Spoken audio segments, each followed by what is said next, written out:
Hello and welcome to another studio vlog. This one is so different from anything I've ever shown or done before, and that is painting clay cat faces. I'm also giving an update on the current status of shipping to the US, and I'm unboxing a very exciting small business order that I've placed from Baylee Jae towards the end of the video. Now to start, I didn't film the actual making of the cat head shapes or the baking of them because I've never worked with clay in this way before, so I wasn't sure what I was doing or how to film it. But I did film over 1.5 hours of me actually painting the cat faces, but unfortunately, the majority of the time, I was painting either outside of the camera's view or when I was in view, all that was visible was the back of my head because I put my face so close to what I'm doing that my head was in the way. So if you notice weird skips from one frame to the next, I apologize, but that is why. Because I had to cut out the majority of the footage. I did try to put the video together in a way that hopefully somewhat flows nicely and makes sense. I'm also not quite done with them all yet, so I will show me finishing them up in a future vlog. And I'm also not sure if I will turn these into pins or magnets yet, and if I will add them to my shop or if I'm just doing this for fun and to experiment. I started off with painting them all white for a base color. I'm not sure if this is completely necessary because of how time consuming it is, because I had to do multiple coats to make it actually look nice and white. I might try to skip this step if I ever decide to make more of these.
Okay, so I started adding the faces, or the outline of the faces, and I realized that it's probably going to be easier to do the coloring first. So,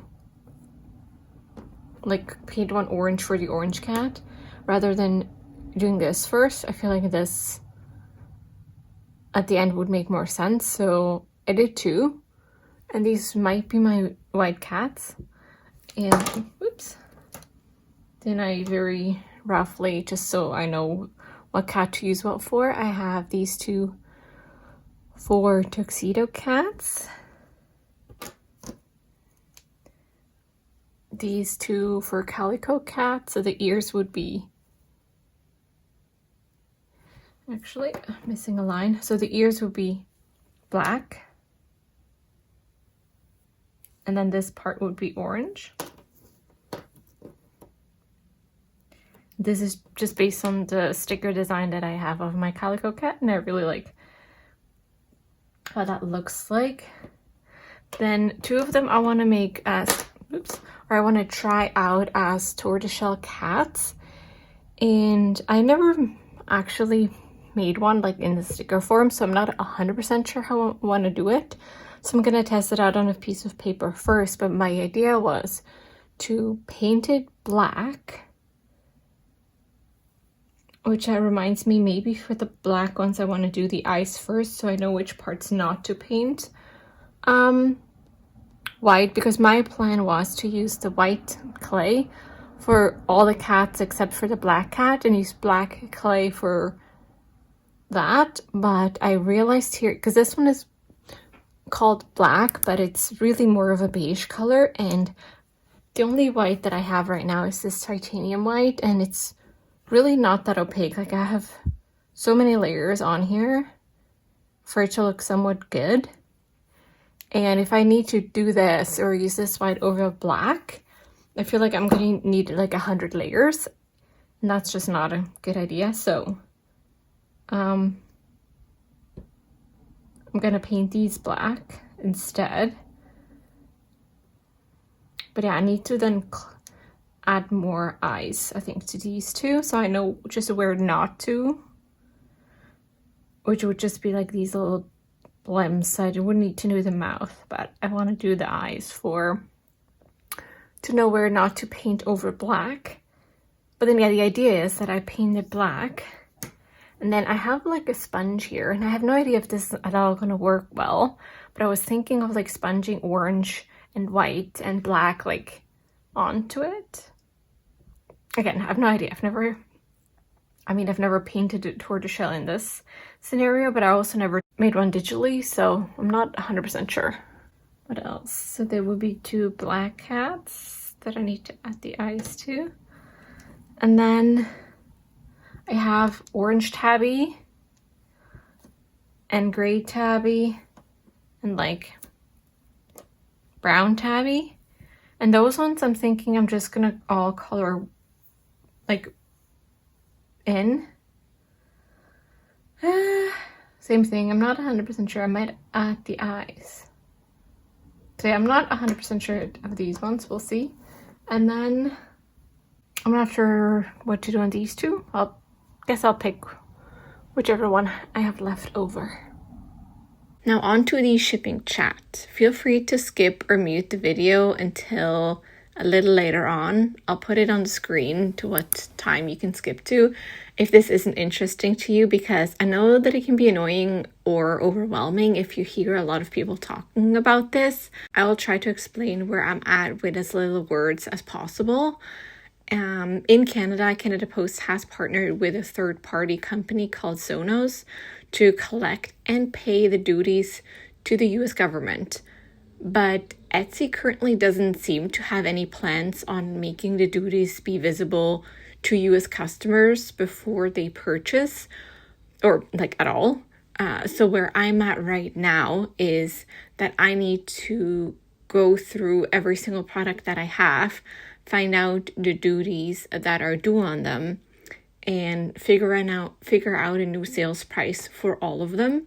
And then also every order that is being shipped through Sonos has a $2, is it called processing fee or whatever, just the cut that Sonos wants, because they're doing the work of actually, collecting the money and then paying it to the US government. So I also need to update all the shipping profiles that I have. I have them set up currently to be integrated with Canada Post so that it calculates the shipping price based on how much people order. And it was very straightforward and great, and I love that. I unfortunately can't use that anymore. Because of those $2, I need to include those in shipping, because I don't want to add the $2 onto every product, because if someone orders more than one product, they would pay that extra $2 on like every item they order, which I really don't want. I want everyone to just have to pay that once. So the only way that I could think of to do that is to have my own shipping prices. So what I've actually done this morning is I've gone through and I wrote out the different shipping profiles that there are. They're a bit different depending on where I ship to in the US, but I'm hoping I found a good middle ground The good thing with all of this is I don't get that many orders in general. So I'm hoping that when the first US order comes in, whenever that might be, it'll give me time to make tweaks if needed. And it's fine if for 1 or 2 orders, I maybe have to pay a bit extra from like my own money because I set up something incorrectly maybe. But yeah, the only sort of downside to that is that with it not doing the shipping calculations based on the weight of the products, I need to sort of guess how heavy an item is going to be. So there is a chance that people might pay too much for shipping, but with Etsy not integrating duties information, there's, at least as far as I understand it and as I was able to find online, there's no other way for me to charge the duties and the processing fees. So that's what I'm going to do. I'm going to do, I think it's 30 to 35% increase on price that I'll do on the individual items, because that's the actual tariff. And then I'll do a $2 increase on shipping price for the actual processing fee that I need to pay. I hope that makes sense. And it also, in this way, because I'm only adding the $2 to US shipping, it also doesn't affect other international orders. The prices will have gone up for them, the individual item prices, but there's unfortunately no other way for me to do that. And if I compare to how many orders I get from the US compared to the rest of the world, it's still worth it for me to do that. So yeah, that's what I've decided to do, and I'll try and see how it goes. This is going to be fairly time consuming for me to do. I obviously need to update every single listing with the new price and the new shipping profile. And I also need to add a note, or I want to add a note to specifying that the duties are paid already. So like there's nothing extra that needs to be paid, just so that's clear and straightforward for US customers if they're planning on buying anything from my shop. So that is going to be fairly time consuming to do all the calculations. I need to set everything up in Sonos as well. From the looks of it, I think I need to add every single product that I have in there. I want to see if I can do just product type or if I need to do the actual individual products. But yeah, I'm planning on doing that this week and next week. So I am hoping that at the latest, by the end of September, I have shipping to the US back open. But I will keep you posted. Just a little bit time consuming, but I think in the end, it should all work out. Hopefully, the end result of all of this is if you are a US customer and you want to order anything from my shop, you have to pay more money now than you did before. But that's the whole thing with duties, right? Like whoever orders it pays them. So that's just how this is going to end up being. But anyway, that was a long ramble. I hope it sort of makes sense. And yeah, like I said, I'll keep you posted, but I'm hoping for the end of September for it to be back up and running, and then potentially making little tweaks here and there if needed, if I notice that something is not correct.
wasn't gonna film anymore today, but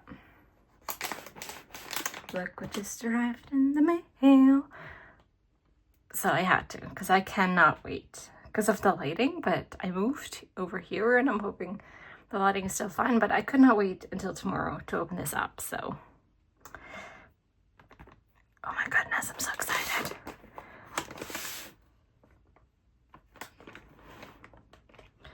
Oh, how do I get in here? I don't wanna, I'm gonna have to rip the label. But yeah, before I do that, because I think it's gonna be too noisy if I talk and do this at the same time. If you enjoy watching studio vlogs and just life and studio vlog mixed together, Baylee has amazing videos on her channel.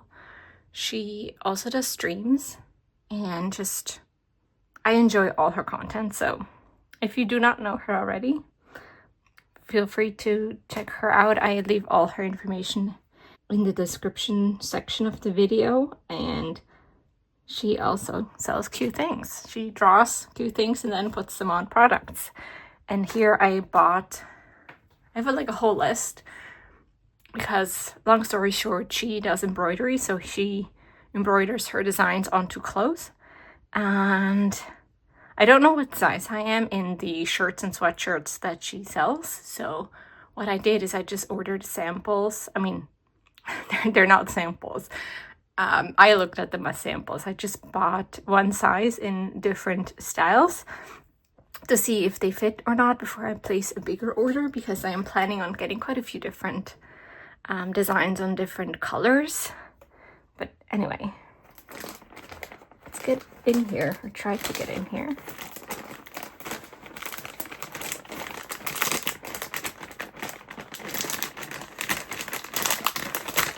Also, I'm pretty sure I already opened one of her packages a while ago in one of my previous vlogs.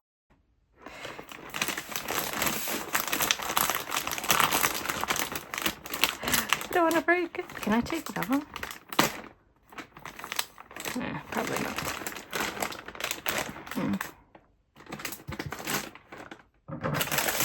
I'm sorry. Oh, actually, that doesn't even work. Oh, okay.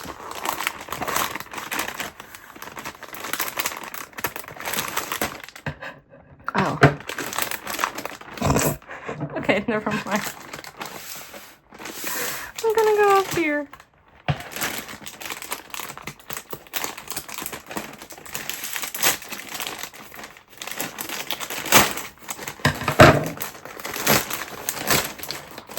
Oh my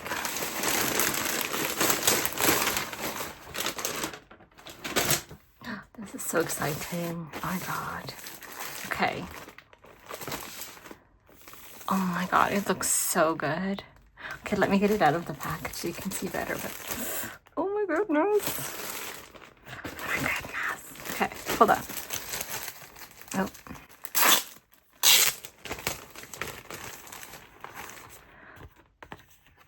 Oh, that's such a cute. Oop, that was out of shot. Such a cute freebie sticker. There's a kitty.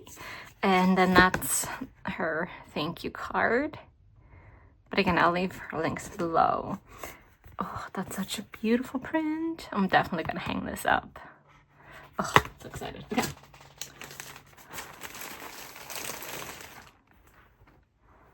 Oh my god. Do you see that? It looks so good. Okay.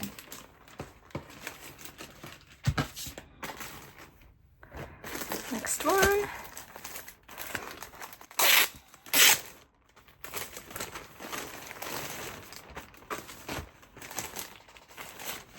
Also, I should say, her husband is the one that does all the embroidery, like the work with the machine and everything. So if you like a husband and wife business kind of thing, you should definitely check them out. He's not really in the vlogs as much, but anyway. Oh my goodness. That's their cat. So this is Kiki and this is Midna. And oh my god, that's so cute. Okay.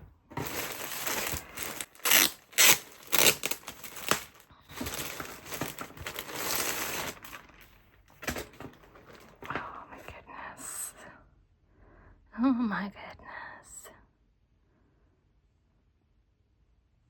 It looks so good. Okay.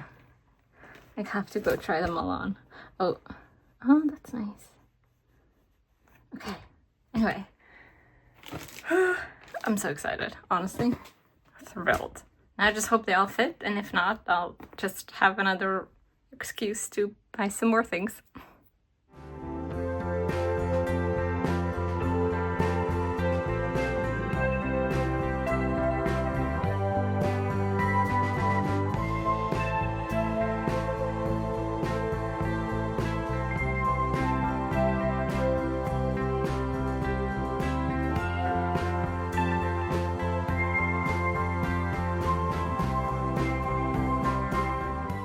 Thank you so much for watching this video till the end. I know it was a bit different from the other ones, but I do hope you enjoyed it, and I'll see you in the next one. Bye!